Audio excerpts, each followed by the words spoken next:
జైపాల్ రెడ్డి సరిత సింగాపూర్ గ్రామము. జయన్న ఫౌండేషన్ ద్వారా ప్రతి విలేజ్లో ఐ క్యాంప్స్ పెడుతున్నాము. ఈ రోజు వరకు 5 విలేజ్లో ఐ క్యాంప్స్ పెట్టినాము. 400 పేషెంట్స్కు ఇక్కడ స్క్రీనింగ్లో సెలెక్ట్ అయిన వాళ్ళను హైదరాబాద్లో తీసుకుపోయి సర్జరీస్ చేయించినాము. ఫస్ట్ సెకండ్ లెవెల్ సర్జరీ అయిన వాళ్ళకి ఈరోజు స్క్రీనింగ్ కూడా మళ్ళీ పెట్టినాము. అందరికీ కంటి చూపు చాలా బాగుంది, చాలా హ్యాపీగా ఫీల్ అయ్యాడు. ఈరోజు ప్రోగ్రామ్కు గౌరవ ఎమ్మెల్సీ గారిని ఇన్వైట్ చేశాము. ఆయన డాక్టర్, ప్రొఫెషనల్గా డాక్టర్ కాబట్టి ఆయన ఇన్వైట్ చేశాము. మేము ఎప్పుడైతే ఇన్వైట్ చేసినాడో మా మాటను ఆయన వినియోగించుకొని ఈరోజు ఇక్కడికి కందుకల గ్రామానికి రావడం జరిగింది. చాలా పెద్ద సంఖ్యలో ప్రజలు ఇక్కడికి ఈ సెంటర్కి వచ్చారు. ఇప్పుడు కూడా స్క్రీనింగ్ నడుస్తుంది. ఈరోజు ఎంతమంది స్క్రీనింగ్లో సర్జరీకి సెలెక్ట్ అయిన వాళ్ళందరూ ఈరోజు ఈవినింగ్ హైదరాబాద్ షిఫ్ట్ చేస్తాం. ఈరోజు షిఫ్ట్ చేస్తాం.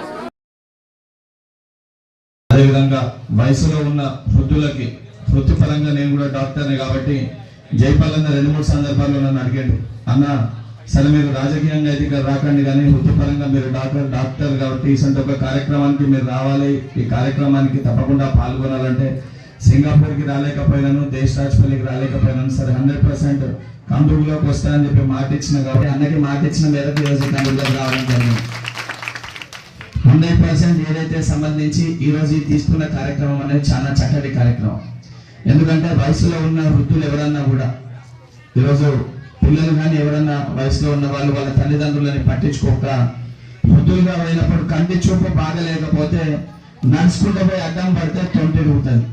తొంటికి ఒకసారి ఇంట్లో అడ్డం పడ్డామంటే పట్టించుకునేటోళ్ళు ఉండరు, తర్వాత ఎవరు చూసేటోళ్ళు ఉండరు.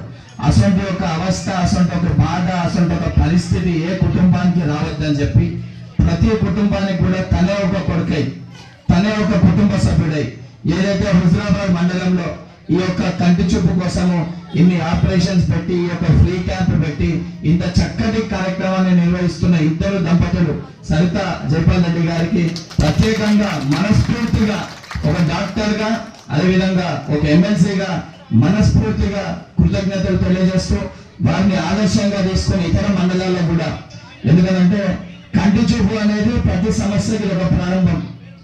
ఏ సమస్య కన్నా కంటి చూపు అనేది ఒక ప్రారంభం. కంటి చూపు చక్కగా లేకపోతే ఏది పట్టించుకొని మన పని మనం చేసుకోలేం. మన పని మనం చేసుకోలేనప్పుడు అనేక సమస్యలు పుడతాయి. ఆ సమస్యలన్నీ పుట్టద్దంటే మనం ఆరోగ్యంగా మనం గోళీలు వేసుకోవాలన్నా కూడా అనారోగ్యంగా ఉండి గోళీలు వేసుకోవాలన్నా కూడా చూపు బాగలేకపోతే పక్కన అడగాల్సి వస్తుంది, ఏ గోళీ ఏది వేసుకోవాలని చెప్పాను. అసలు ఒక పరిస్థితి ఉంటుంది కాబట్టి ఆ మూలాన్ని గుర్తించి ఆ కార్యక్రమాన్ని చేపడుతున్నందుకు కృతజ్ఞతలు తెలియజేస్తూ, ఏదైతే మీకోసము పార్టీ నిర్ణయం మేరకు గత 2 సంవత్సరాలుగా నేను కష్టపడడం జరిగింది. దాని తర్వాత ఎన్నికల్లో మా సోదరుడు యువకుడు ప్రణవ్ ఇక్కడ కంటెస్ట్ చేసిండు. ప్రణవ్ మీకు అందుబాటులో ఇక్కడ ఉన్న సమస్యల పైన ప్రణవ్ తిరుగుతాడు, ప్రణవ్ మీకు అందుబాటులో ఉంటాడు. ప్రణవ్తో పాటు 100% ఈ నియోజకవర్గానికి నాకు ఒక అనుబంధం ఉంది. ఎందుకంటే 2 సంవత్సరాలు ఇక్కడ తిరిగిన కాబట్టి ప్రతి ఒక్కరితో కూడా వ్యక్తిగత ఒక ప్రేమ అనురాగాలు ఒక అనుబంధం ఉంది కాబట్టి తప్పనిసరిగా ప్రణవ్ నేను ఇద్దరము కలిసి నియోజకవర్గ అభివృద్ధి కోసము, నియోజకవర్గ ప్రజల కష్టాల కోసము వాళ్ళ పక్షాన 100% నిలవేళలో ఉంటాము. ప్రణవ్ ఇక్కడ తిరుగుతాడు. ఇక్కడ హుజరాబాద్ నియోజకవర్గ సమస్యల పైన స్థానిక ఎమ్మెల్యే ఇక్కడ పట్టించుకోకుండా ఆంబోతులుగా వ్యవహరిస్తే ఆ ఆంబోతుకి ఏదైతే నోటికి తాళాలు వేసే పని హైదరాబాద్ లో ఎమ్మెల్సీగా బలమరి వెంకట్ చూసుకుంటాడు.